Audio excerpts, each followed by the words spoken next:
Welcome everyone to the Story Pro channel. Today I will tell you a true horror story. Before going into the story, please give me a channel subscription and a video like. Thank you all very much. Let's start this story. Check out this colossal eye floating above City X.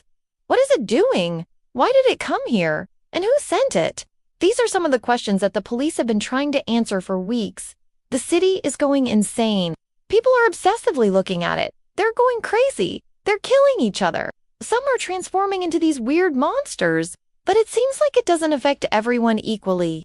In fact, there is an orphan boy who seems totally unaffected.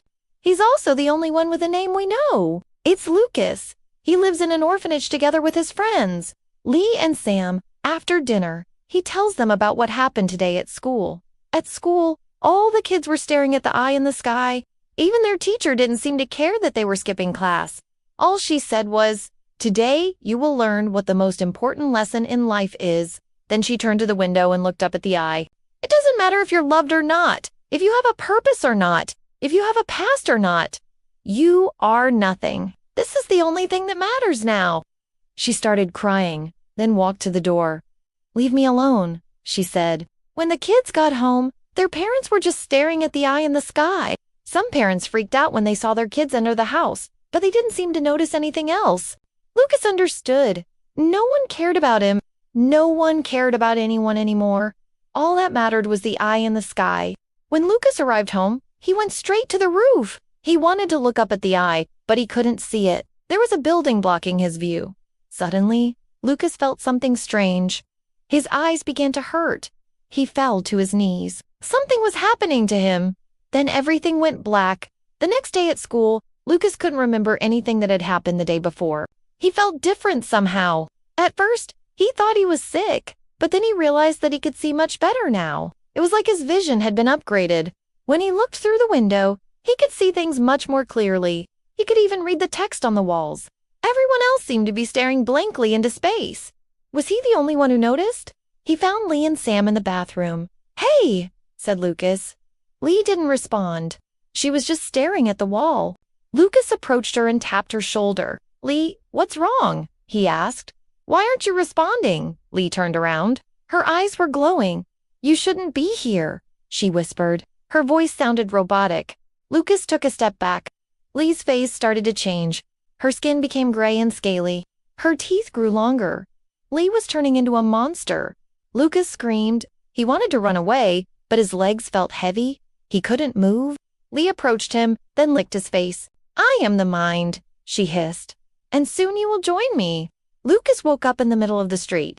He didn't know how long he had been sleeping there, but he knew he had to get home as fast as possible.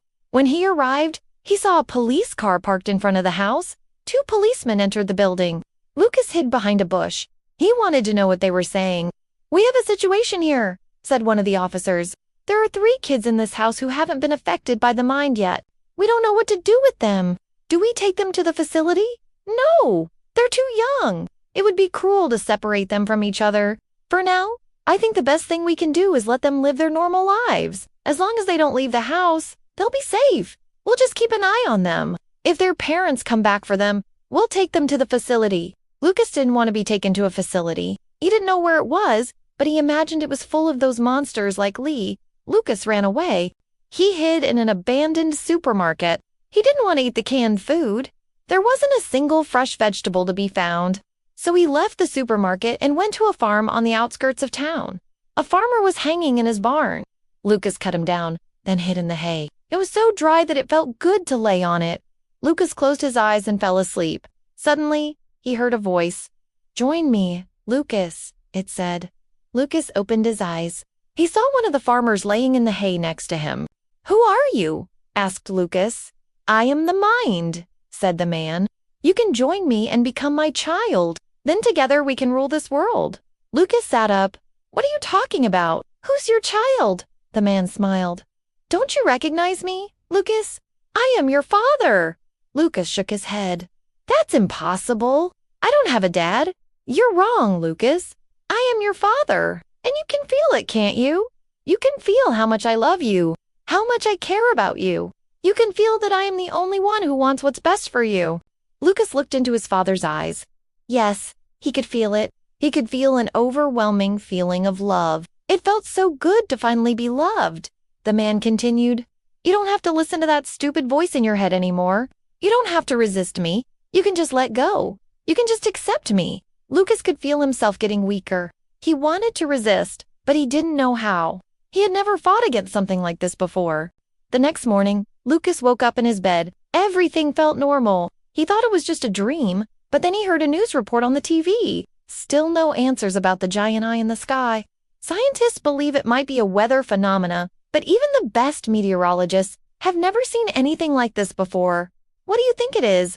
Let us know in the comments below. Lucas went to the window and stared out. He still couldn't see the eye, but he could feel its presence. He could feel how it was calling to him, trying to convince him to join it.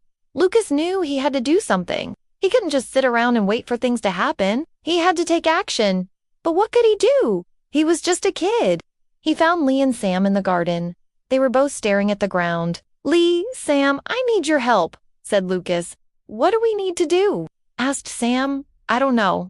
That's why I came to you guys. Maybe together we can come up with a plan." "We can't fight it," said Lee. "It's too strong." "Maybe you're right," said Lucas. "But we have to try. We have to at least try." Just then, Lucas's foster mother came out the door. "You kids are so lucky that I found you here," she said. "If your parents hadn't abandoned you, you wouldn't have to go through all of this." Lucas hugged her. "Thank you, Mom," he said. "I'm sorry we can't stay here anymore." His foster mom's face changed. She licked his cheek. "Join me, Lucas," she whispered. "Join me and become my child. Then together we can rule this world." Lucas pushed her away. "Don't you understand? I don't want that." His foster mother's face became distorted. "You can't escape it, Lucas. You can't escape me." She lunged at him, but Lucas dodged her. He ran away as fast as he could. He ran through the streets, but everywhere he went, the same thing happened. Every adult wanted him to join them. They wanted him to become their child. But why? Why did they want him to join them so badly? Why was he the only one who could resist? Was there something special about him? Lucas didn't know, but he didn't have time to find out. He needed to get out of this city. He climbed onto a train and fell asleep. When he woke up, the train had stopped. Lucas looked out the window. He had no idea where he was, but he knew he was far away from home because he could finally hear the voice in his head again.